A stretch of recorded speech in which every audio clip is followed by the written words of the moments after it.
Hello everyone. Last के part में हमने देखा जंगल बॉयज और ये गर्ल्स मिलकर एक गेम खेल रहे होते हैं जिसमें जो किंग होता है वो सामने वाले से कुछ भी करवा सकता है। इस गेम के लिए सब लोग मान जाते हैं और कार्ड्स सब में बढ़ जाते हैं। अपने कार्ड्स देखकर नाती पूछता है कि किंग कौन है, तो वो किंग होती है प्लाडाओ। प्लाडाओ किंग होने से बहुत खुश होती है क्योंकि उसके मुताबिक गेम चल रही होती है। हैक प्लाडाओ से पूछता है कि तुम्हारा ऑर्डर नंबर क्या है। गेल कहती है हैक से, मैं ऑर्डर नंबर 4 से सवाल पूछना चाहती हूँ। तो वो ऑर्डर नंबर 4 नानम होता है। नाती पूछता है हैक से, इस लड़की की प्रॉब्लम क्या है। हैक कहता है हाँ यार, मुझे भी नहीं पता।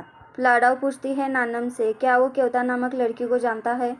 नानम यहाँ उसे मना करता है। प्लाडाओ बहुत ही गुस्सा हो जाती है और नानम से पूछती है, क्या तुम श्योर हो कि तुम उसके मौत के जिम्मेदार नहीं हो। ये बात सुनकर वहाँ के सब लोग हैरान हो जाते हैं। ये देखकर गेल उसे शांत करने लगती है और नाती गेम के रूल समझाता है कि एक टाइम पर एक ही सवाल कर सकते हैं और वो तैयार होते हैं सेकंड राउंड खेलने के लिए और कार्ड्स को सबके बीच में डिस्ट्रीब्यूट किया जाता है। सभी लोग अपना कार्ड देख रहे होते हैं तो हैक बताता है कि वो किंग है और वो चाहता है कि ऑर्डर नंबर 5 वाला ये ड्रिंक करे। ऑर्डर नंबर 5 और कोई नहीं, हमारी गेल होती है। ये देखकर पिताई की शक्ल देखने वाली होती है और गेल को देखकर ऐसा लग रहा है कि वो अभी रो ही देगी। दूसरी तरफ हम देखते हैं पाइन को, जो रूफटॉप पे अकेला बैठा हुआ होता है। उसके करीब एक बैठी हुई हम एक लड़की को देखते हैं। वहाँ कोई नहीं होता, ये बस पाइन की इमेजिनेशन होती है। सभी लोग गेल को पीने के लिए एक तरह से करेज ही कर रहे होते हैं और पिताई इस सिचुएशन को बैठकर देख रहा होता है। प्लाडाओ कहती है, क्या हम ड्रिंक को हाफ नहीं कर सकते, मेरी फ्रेंड उतनी ड्रिंक में अच्छी नहीं है। नानम कहता है गेल से, रूल्स आर रूल्स, तुमने मुझसे तो हाफ क्वेश्चन नहीं किया था। नाती कहता है, when you play the Game of Thrones you win you die.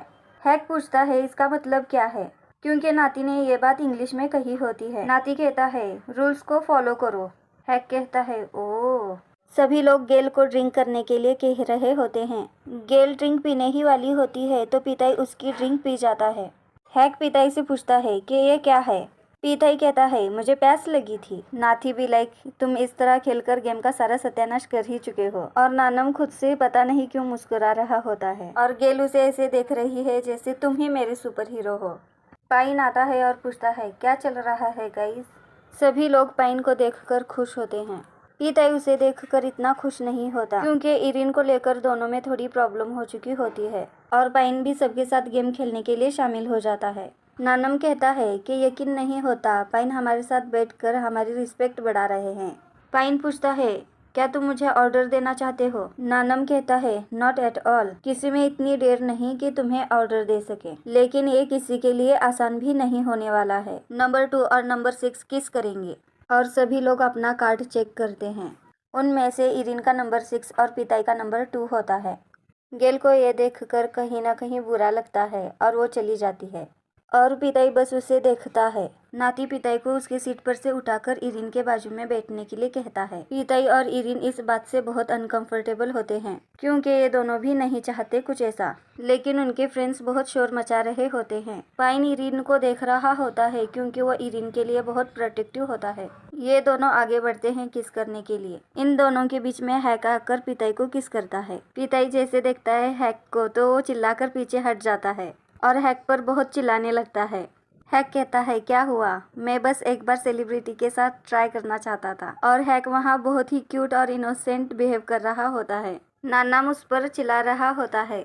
Hack नानम से कहता है दरअसल वो मैं 6 नंबर हूँ। नानम कार्ड लेकर देखता है तो वो 9 नंबर होता है। इरिन कहती है चलो यार जो भी हो, मैं तो बच गई।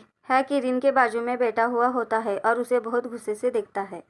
पिताई गेल के पीछे आता है क्योंकि गेल जा रही होती है और उसे रोककर कहता है क्या तुम मुझे एक्सप्लेन भी नहीं करोगी। गेल उसे पलटकर जवाब देती है अब इरिन आ चुकी है वापस, तुम्हें अभी उसके साथ होना चाहिए। पिताई कहता है मैं अब उसके बारे में बात नहीं कर रहा, मैं इस वक्त तुम्हारे बारे में बात कर रहा हूँ। जो तुमने काम लिया था करने के लिए वो अब तुम छोड़ चुकी हो। गेल कहती है मैंने ऐसा कुछ नहीं किया हुआ है, मेरे काम का कुछ हिस्सा हो भी चुका था।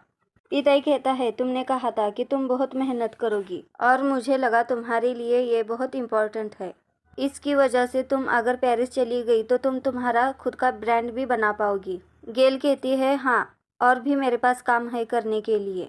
वो ये बताकर वापस जा रही होती है तो पीताई उसे कावर्ड कहता है। पीताई बहुत गुस्सा होता है और कहता है, ये मेरी गलती है कि मैंने यकीन किया एक ऐसे इंसान पर जो ड्रिंक करने के बाद कुछ भी बोलता है। पीताई उस पर गुस्सा करके जा रहा होता है तो गेल पीछे से कहती है, तुम्हारे बारे में क्या ख्याल है? गेल कहती है, तुम मुझे कावर्ड कहते हो?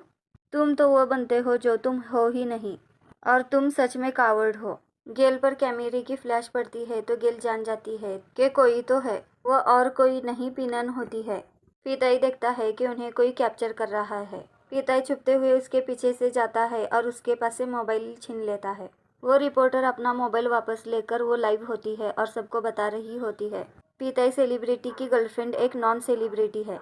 पीताई शांत रहता है जब तक बात उसकी होती है। जब वो रिपोर्टर गेल को देखकर उसके पीछे चली जाती है तब पीताई उसके पीछे जाकर उसका मोबाइल लेकर जमीन पर पटक देता है। वो रिपोर्टर जमीन पर से मोबाइल उठाकर देखती है तो वो अभी भी लाइव ही होती है। तब वो पीछे से गेल और पीताई को दिखाती है। पीताई उसे देखकर अपनी मिडिल फिंगर दिखाता है। वो ये देखकर पीताई के खिलाफ ऑडियंस को मैनिपुलेट कर रही होती है। पीताई गेल को एक रूम पर लेकर आता है और कहता है, यहाँ बहुत जल्द ही रिपोर्टर्स आ जाएंगे, तुम आज के लिए यहीं सो जाओ। गेल पीताई से कहती है, तुमने ऐसा क्यों किया? पीताई कहता है, क्योंकि वो अपनी लाइन क्रॉस कर रही थी। गेल कहती है पीताई से, लेकिन तुम एक पब्लिक फिगर हो। लेकिन गाइज, मैं यहाँ कहना चाहूँगी कि सेलिब्रिटीज़ को भी प्राइवेसी चाहिए होती है। अगर कोई भी उनकी प्राइवेसी में इंटरफेयर करता है तो ऑफकोर्स की सेलिब्रिटी को गुस्सा आ जाएगा। गेल पीताई से कहती है, तुमने इतने मेहनत से अपनी इमेज बनाई है, क्या होगा अगर तुम्हारे फैंस तुम्हें समझ नहीं पाए तो? तुमने सोचा है तुम्हारे स्पॉन्सर्स के बारे में और प्रोड्यूसर्स के बारे में? और इस तरह गेल यहाँ बहुत हाइपर होती है। पीताई यहाँ गेल को शांत करता है और वो गेल से कहता है कि मैं ऐसा ही हूँ, मैं एक जर्क हूँ, मूडी हूँ, डिमांडिंग हूँ, मुझे परवाह नहीं है बाकी के लोगों की। और बताता है कि मुझे रिग्रेट नहीं है जैसा मैं हूँ, क्योंकि ये मैं हूँ। और यहाँ अनएक्सपेक्टेडली गेल यहाँ पीताई को किस करती है और गेल यहाँ अपने एक्शन से बताती है कि वो पीताई के बारे में क्या फील करती है। अब हम इस पार्ट को यहीं ख़त्म करते हैं। आप मुझे कमेंट करके बता सकते हैं कि आपको एक्सप्लेनेशन कैसी लगी। Like my video, subscribe to my channel.